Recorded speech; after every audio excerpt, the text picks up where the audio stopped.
Awit nila ay awitin ng pangpanahon ng hapon. At habang inaawit nila yung awitin ng panahon ng hapon, hindi magkasundo yung organ, si Cheese, si Teresa. Sabi ko sa kanila, tingnan niyo inyong awit. Kasi hindi napapanahon. Kinakailangan updated, ha? Sabi mo sa iyong kapatid, updated ka ba? Updated ka! Padaday ko ba naman kayo kay Marites? You must be updated. Dahil yung mga mensahe, yung susi, yung musika, dapat nagkakaisa. That is the mystery of Trinity. Sabi ng Brother Pepe. Pag hindi pumasok sa mystery of Trinity, there will be a problem. Legal? Ano ba yun? Ano yung una? Spiritual, bas-bas. Pagkatapos ng spiritual, legal, nakapagpirmahan na. Tsaka lang naman kayo, tsaka lang kayo papasok sa physical. Para yung itlog, Ano ba yung una? Shell? Ikalawa? Ano? Ha? Egg white. Pangatlo, egg yolk. Para lang yung earth. Ano yung ibabaw ng earth? Crust, mantle, and core. Ganun lang yun.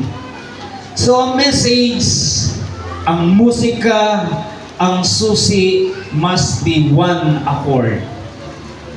Para patuloy nating maranasan ang malakas na presensya ng Panginoon. You must be one with the Lord. Amen. Kaya maririnig pa natin ang isang ginagawa ng istorya ng kasaysayan ng Panginoon mula muntik na madala ng Barnaba, ngayon ay may bago siyang himala ng Panginoon. Nagluluto ba si Pipay? Nasaan? Tawagin natin si Pipay. Awitan muna nyo ng This Is My Story. Talaga kayo. Sino bang? Choir, tayo nga. Awitan nyo muna si Pipay ng This Is My Story. Choir. Pagkatapos, saka siya magsasalaysay ng kanyang istorya ng buhay. Blessed assurance, there of salvation, purchase of God, born of His Spirit, washed in His blood. This is my story, this is my song, praising my Savior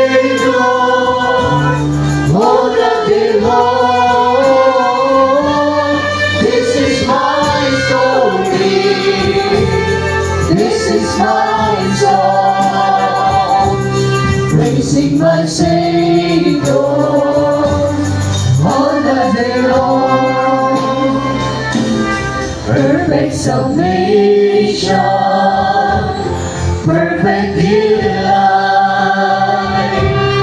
nations of rapture, lovers of my side, angels descending, bring from above,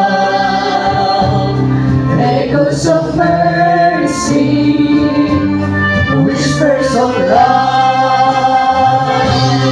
This is my story, this is my song, praising my Savior all the day long.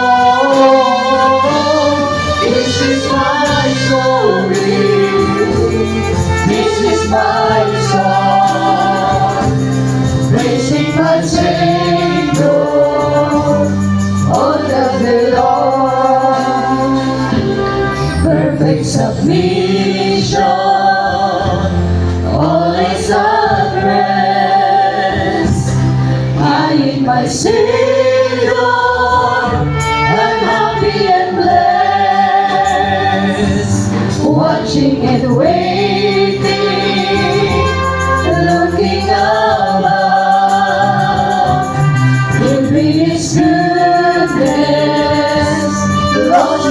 love. This is my story. This is my song. Praising my Savior all the day long. This is my story. This is my song. Praising my Savior all the day long. This is my story. This is my song.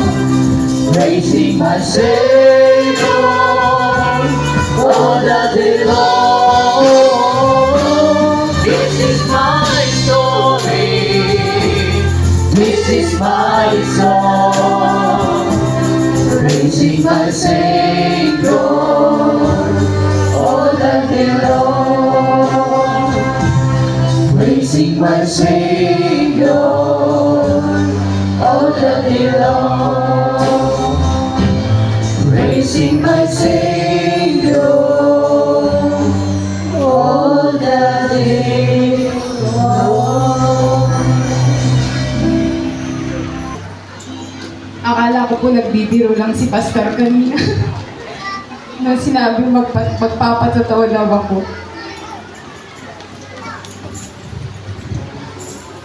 Masasabi ko lang, finally, yung gabi-gabi iniiyak ko at idinadala sa Panginoon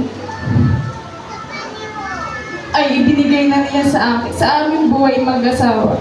Yung reward na para sa amin ay aming nakamit. Bagamat maraming tao na hindi masaya sa kung ano man ang reward na ibinigay ng Diyos para sa aming buhay.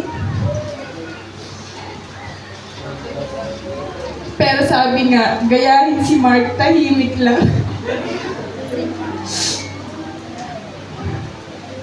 Ma-share ko lang yung noong unang labas ng memo na kasama ang pangalan. Ang unang bumati sa akin si Sir Roswell. Tapos tinignan ko yung memo ang nakalagay for substitute. Hindi po ako nakaramdam ng kaligayahan. Ang naramdaman ko po ay lungkot. Sabi ko na lang, Lord, ito po ba yung reward na para sa akin, yung maging substitute lang? Hindi po talaga ako nakaramdam ng kaligayahan ng araw na yun. Tapos po, bigla akong tinawagan ng HR sa sub-office. Sabi niya, unang biro niya sa akin, payag ka ba sa San Mateo ang malalagay? Sabi ko, ma'am, wala po bang mas malapit? Sa Rodriguez. Sabi ko, ma'am, talaga po bang sa Rodriguez? Sabi niya, eto seryoso. Sa Banaba. Parang kagaya sa pelikula, tumigil yung mundo ko. Sabi ko, substitute na nga lang. Sa Banaba pa malalagay. Tapos, may nagsabi sa akin na huwag ka munang sumagot. Antayin mo. Mag-wait ka. Sabi ko nung gabi, Lord, talaga po bang mag-wave ako? Hahayaan ko po ba itong pagkakataon na ito? O may mas better ka pang ibibigay sa buhay namin? So yun, lumipas ang ilang araw. Nag-send na po ako ng waiver. Na doon yung 50% chance na matawagan pa o magre-reapply na. Sabi ko nga kay Angel, pag ako nag-reapply, hindi na talaga ako mag-a-apply. Bahala na kung anong mangyari sa atin.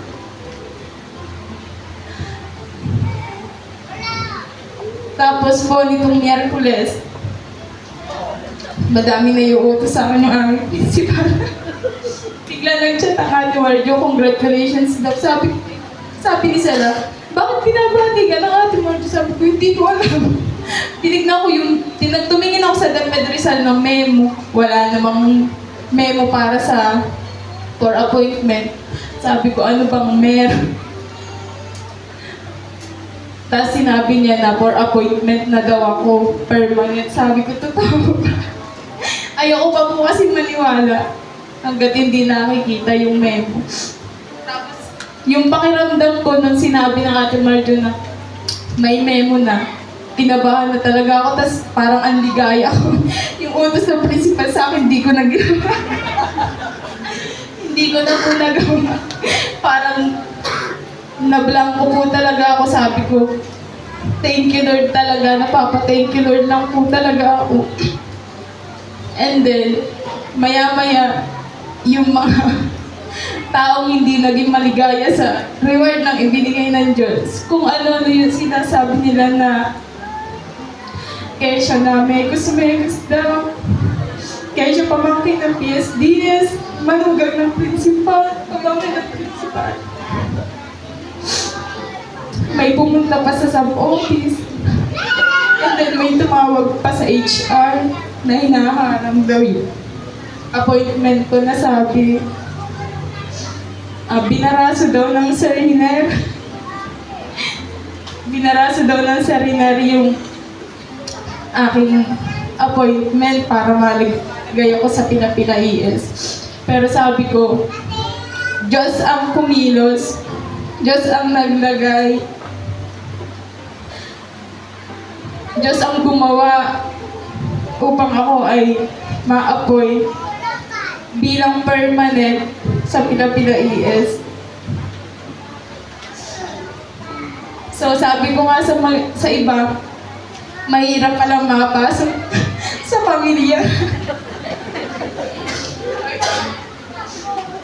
Sa pamilyang nagsikap upang marating kung ano yung posisyon nila sa buhay ngayon. Sabi ko nga sa principal namin, di ko naman po kagustuhan na masama sa pamilya nila kasi kahit yung si pastor na wala namang talagang ginagawa para mapasok agad kami kasi sabi nga niya, dumalangin lang kami ng dumalangin at Diyos ang bahalang kumilos.